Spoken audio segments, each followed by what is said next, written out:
Well, hello, welcome to the show. So, on today's episode, I am excited because I have Tracy Hoth on, who is a 16-year veteran professional organizer. She's also a certified life coach who's on a mission to empower coaches to reclaim their time, boost their confidence, and maximize profitability through a streamlined and organized business. She's also the host of the globally ranked Organized Coach podcast and the creator of Organized Coach Academy, where she helps coaches become organized CEOs. So in this episode, she's going to share some of her best tips for stay-at-home moms, work-from-home moms, or any mom who wants to get organized. So stay tuned. You do not want to miss this episode. Welcome to Monetize Your Passion, a place for moms with big dreams and an eagerness to turn them into a thriving reality. Whether you're a mother looking to monetize your talents, transition from a stagnant job, or explore a fun side hustle, you're in the right place. I'm Caroline, wife, mother, and the visionary behind Tinseltown Mom, a platform dedicated to helping moms to embrace and pursue their God-given dreams. After interviewing nearly 100 celebrities for my platform, one common theme stands out in their success stories: passion. As a former actress, current writer, celebrity blogger, and certified life coach, passion has always been at the core of my journey. And through it all, I've discovered the power of honing our gifts, learning from our past, and using our experiences to uplift others. Join me on the show as I explore stories of celebrity moms and successful mompreneurs, uncovering the roadmap to their accomplishments. I'll also be sharing business and marketing tips to guide you towards tangible ideas for making money. Here, my hope is that you'll find inspiration from God, encouragement, and practical insights to monetize your passion. So before we dive in, I do want to invite those who are not on my weekly mailing list to please sign up. If you do, you'll get access on when new podcast episodes will be released, celebrity interviews, giveaways, plus you'll get insight on when my new book is coming out, Monetize Your Passion, which will help you take your God-led gifts and turn it into a business. Additionally, if you sign up today, you can download a free planner. Just go to the link in my show notes and sign up. All right, let's get into this episode. Hi, Tracy. Welcome to the show. Thank you so much. This is so fun to be here. I'm excited because I need all the organizing tips I can get. So before we get into the heart of the conversation, why don't you just share a little bit about your backstory and how you became an organization coach? Is that your official title? Yes. Yeah. Well, I stayed home with my kids for 10 years. And then I thought, what do I want to do? I want something flexible. We had 4 little kids, 5 and under. And I was like, we got to do something flexible. And I loved organizing. I remember people asking me, like me saying, let's go do something. And they're like, oh, we have to be cleaning. We have to organize, and they wouldn't do stuff because they had to do that. And I was like, I can help people. And so that's how I started organizing in people's homes back in 2008. And so I did that. Then I started speaking on the topic of organization and productivity. And then I knew I wanted to transition to something not so physical. And so I found life coaching in 2017 and got certified in 2018. And then combined the practical steps and skills of organization and the mindset of the coaching side of it and the mindset of it.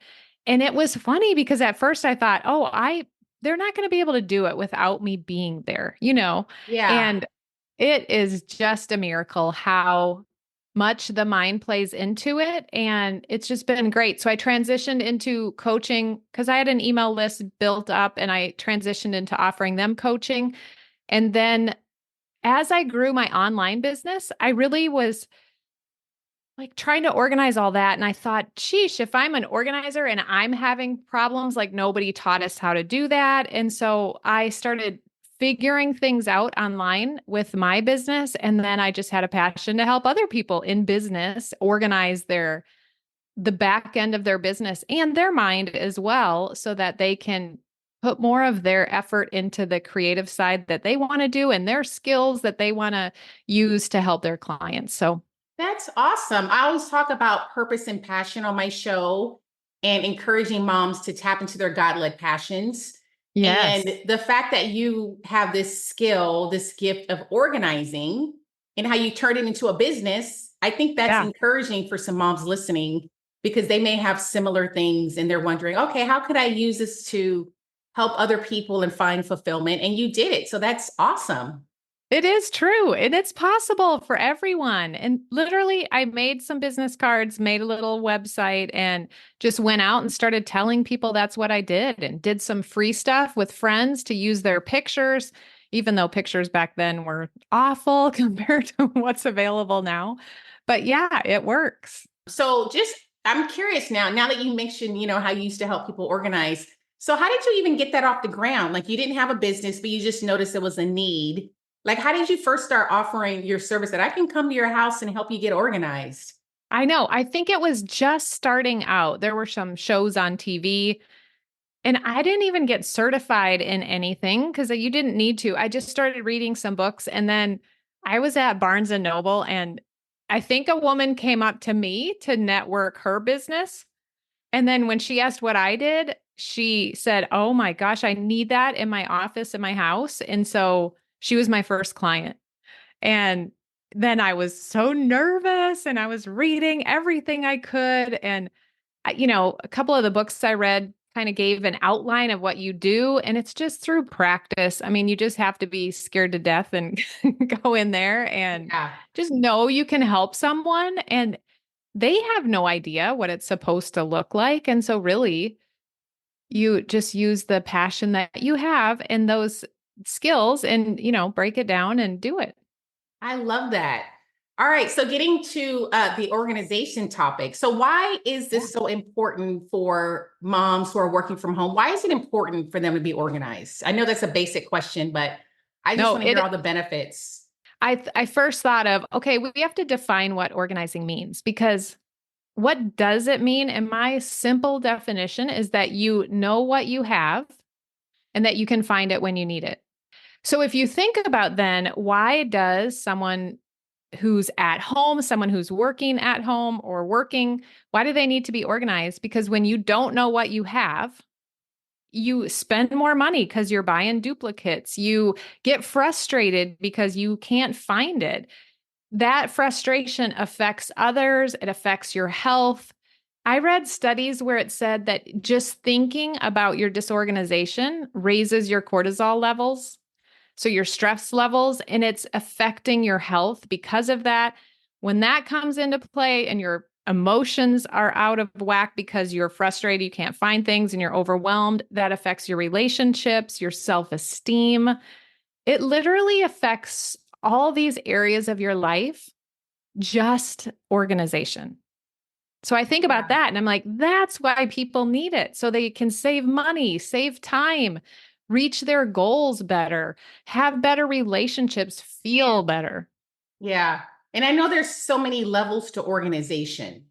So some people may think they're organized and maybe they're not really organized. Like me, I have a planner that I use every day. And I feel like, okay, if I'm not going by my planner and the goals that I set, that I feel kind of discombobulated. So what you're saying rings very true.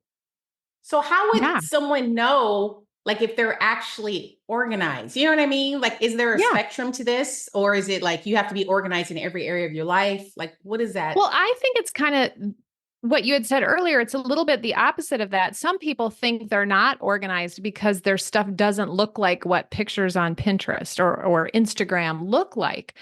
I think if you know what you have and you can find it when you need it, that's organization. And it might look completely different and not all tied up in a color coded bow, compared to someone else.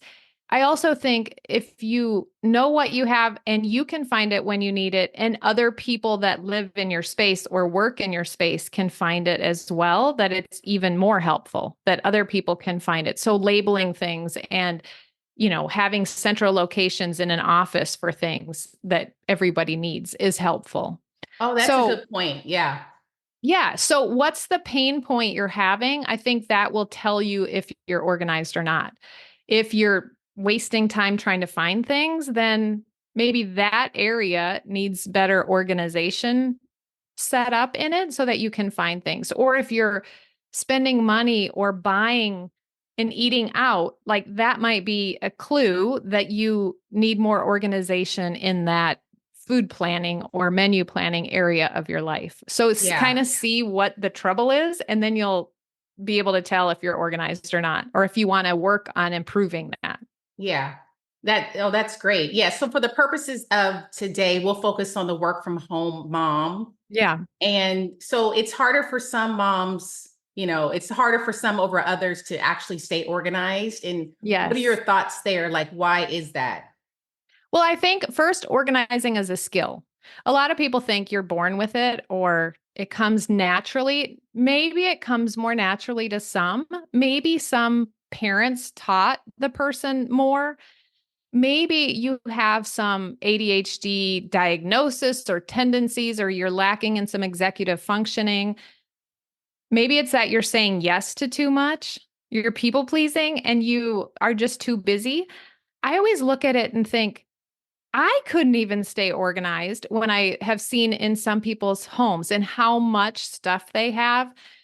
So, working time wise, I mean, the same concept goes with time. If your time has so much stuff that you're trying to do and commit to and overcommitted to, it's going to be hard to, you're going to see you're not organized. So, it's going to be harder. Even I couldn't be organized in that if I've Yeah. overcommitted to it.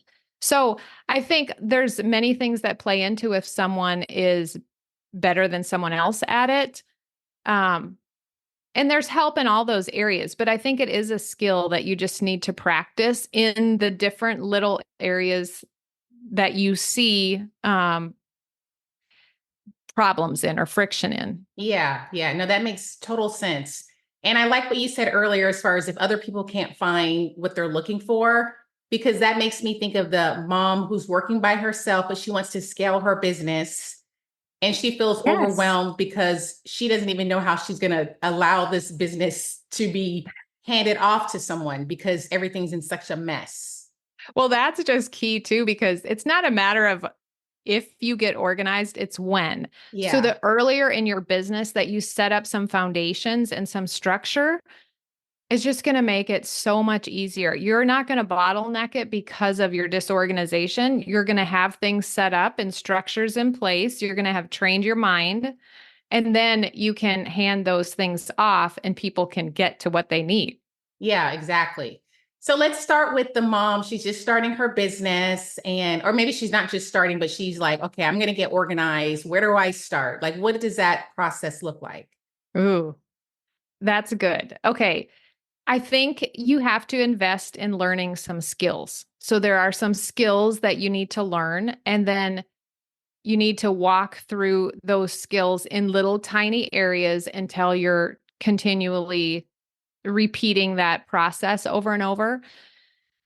The first thing is to make a plan.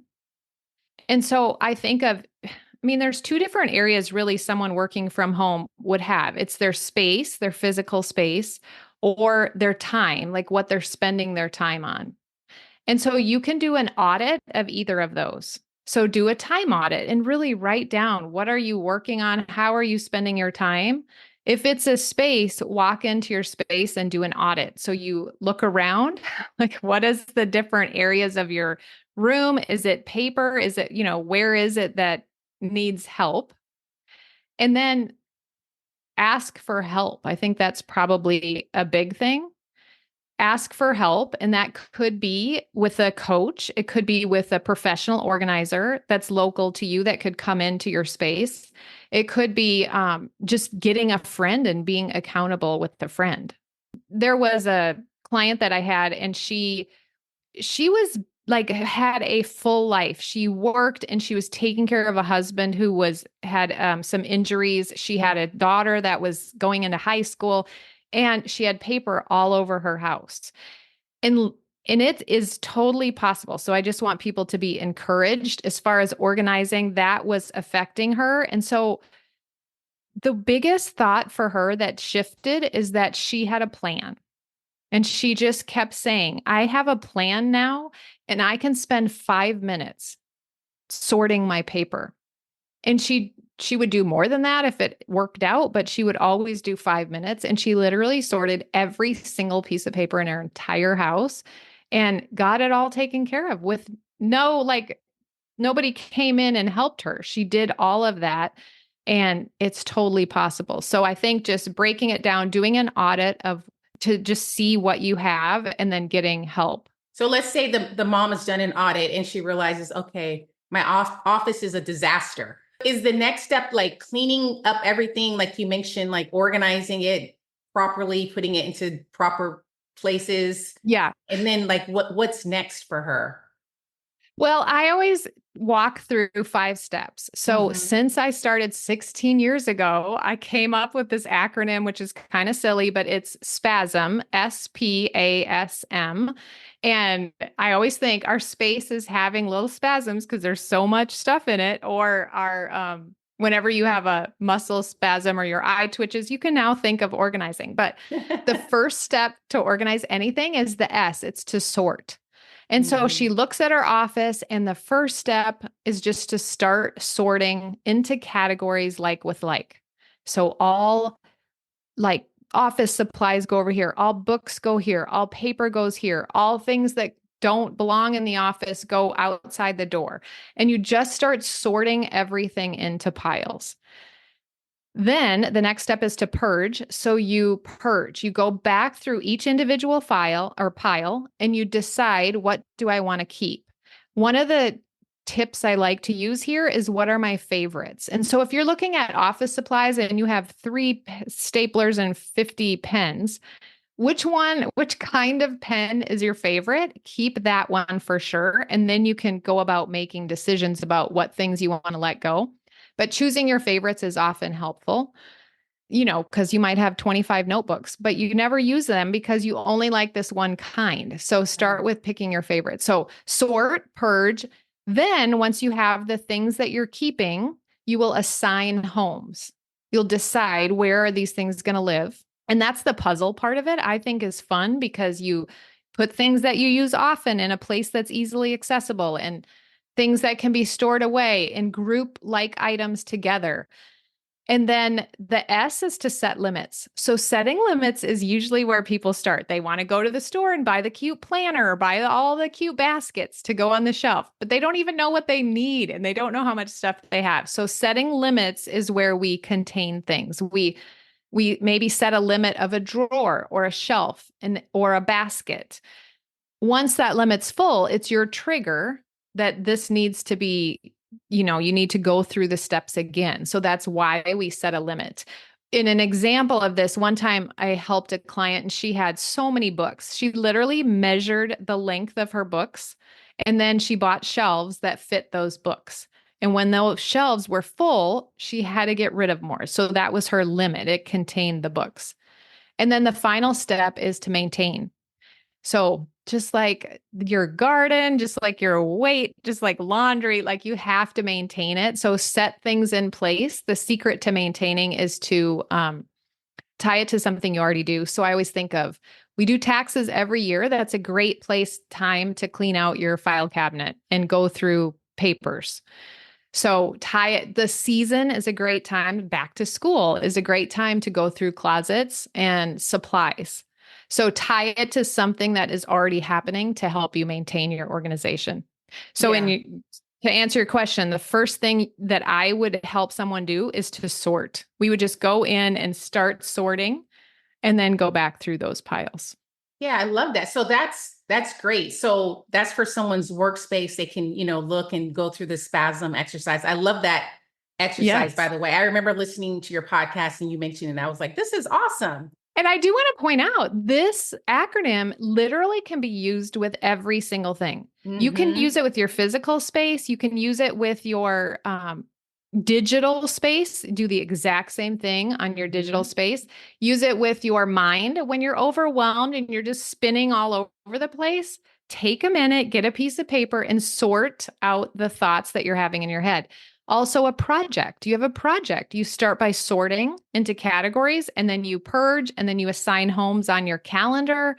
So it works with time and stuff and your mind and everything. Yeah, I love it. That's all. And you coined this. I think you need to like copyright it or trademark it or something because I think it's perfect. I know. And it's silly enough that I think can remember it Yeah, easily. exactly. So Yeah. let's say someone doesn't have an office space and they're working from the kitchen or, maybe their kid's bedroom and they feel Yeah. like all over the place. Like how can they stay organized in their mind, I guess? I know it's a mindset thing at that point. Yeah. Well, I think too, to define really what a productive space is it, and what does being organized in your office space mean? And maybe that's, just that you have it defined. So, like, this is my space in my kid's bedroom or in my bedroom. And when I'm going to sit down to work, I have these four things, here. And that in your mind then is what organized and productive means.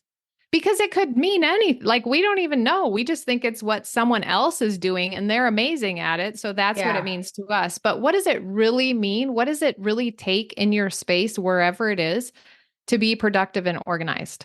And so, like, I was writing down, what do I need? I have my little planner pad, I have my computer, and a couple of my favorite pens. I mean, that may be all I need. Yeah. And No, then that's I can do true. that anywhere. That's true because you keep that mindset. Like, let's say you're working at a coffee shop. Yeah. And the other tip would be maybe you have like if you don't have a defined desk even, you could have something portable that you take with us that includes those things. And maybe I like one of those the little plastic tubs with the handle. It's kind of medium small size that is a hanging file kind of thing. So Oh, you could right. hang some files in there. You could put like some office supplies in there and you could just carry that with you wherever you're working. And that would be great. So let's say now, okay, so now the mom, she's got her physical office, her space all organized. And now let's move her to her computer. Because I love what you say about the digital files. Mm, Can you go through that yes. process? Just give us that example of Oh, how you yeah. organize the digital files. Yes. So I always think we just train our brain to be a filter. And we're going to try in every aspect that we can to reduce the decisions that we have to make. And so for me, digital files, I always think everything on your computer is either personal or business. Or let's say you have a job and or you work for somebody else and you might have another file, but those main header files, and you have everything that you bring into your computer or that's already on it fits into those, let's just say business and personal. Then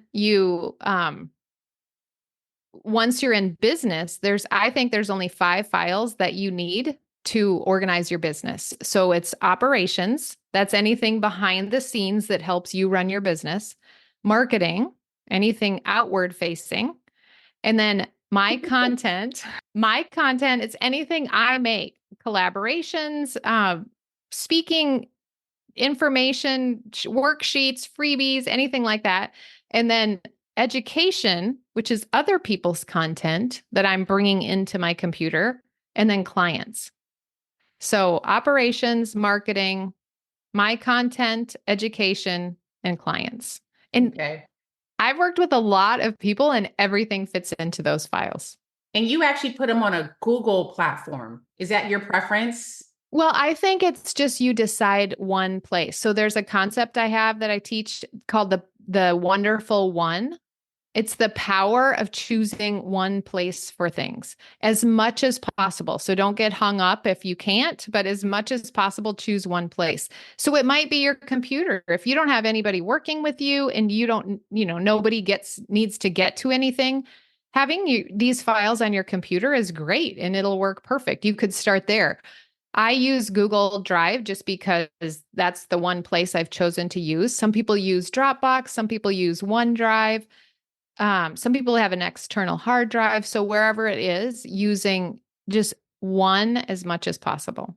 And if you have more than one, use the same file structure everywhere. And pretty soon your brain's going to be like, oh, business or personal. Oh, Yeah. is it outward, inward, someone else's or mine? It just becomes so easy then to know where to store things So and let's find them.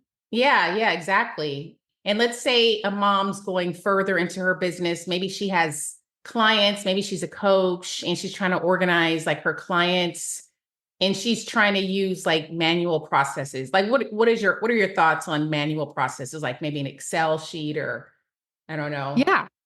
I think get organized using whatever you have that's free that works right now. Yeah. Then, as you notice, like, oh, I want to cut back on my work hours, or I want to start handing stuff off, or I want to see how I can save time, then you'll look at your business and your processes. But I think part of that comes in documenting what you're doing now, because everybody thinks, well, I got to make a process.